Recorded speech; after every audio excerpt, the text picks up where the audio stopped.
5 seconds. Start.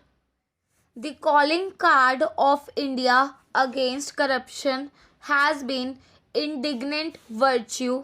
Its virtue derives from its leadership's record of public service. Its indignation is directed at the corruption in India's public life. The appeal and drawing power of virtuous indignation lies in the brazen dishonesty of the political establishment and the middle class gift for seeing itself as the blameless victim of a parasitic state. Arvind Kejriwal, the strategist of the Anna Hazare movement, displayed an early appreciation of television as a means of magnifying virtue. In the early days before the first Jantar Mantar fast made Anna a household name, he drew Baba Ramdev into the movement because of the drawing power of Ramdev's television persona. At that time, he was uncertain whether Anna's charisma as a provincial activist would scale up to fill a national stage.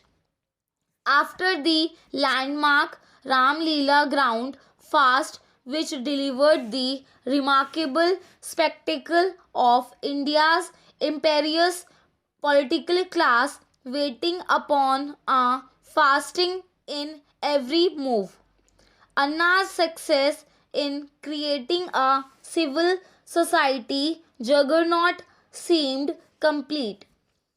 Parliament promised a Lokpal law based on the Jan Lokpal bill, and Anna's mortal authority as a Gandhian fasting his way to martyrdom or political victory briefly eclipsed Parliament's standing as the Republic's selected legislature. From that high noon, Anna and his colleagues found themselves cast into the shadows as reasserted itself.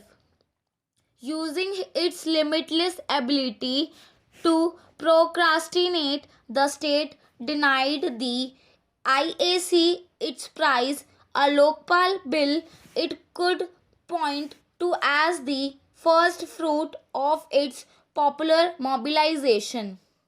The IAC's response each time there was an impasse was another fast by Anna. It became a travelling company with just one play in its repertoire, and the inevitable happened. The public stopped buying tickets. IAC then decided to support virtuous candidates fielded by others in elections. As the antagonism between it and the UPA became more acute, this position became indistinguishable from supporting candidates opposed to the UPA.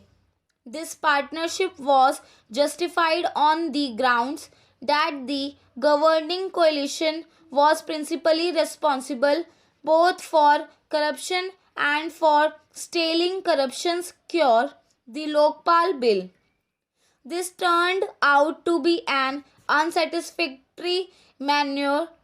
Anna's movement could not plausibly claim credit for the UPA's electoral defeats, and its moral authority as a movement that transcended politicking seemed compromised by its anti-UPA stance. Anna's fast once trump cards became liabilities. Instead of being buoyed up by an enormous public presence, Anna was embarrassed by its absence. The reiteration of the movement's monopoly of public virtue began to sound hectoring and self righteous.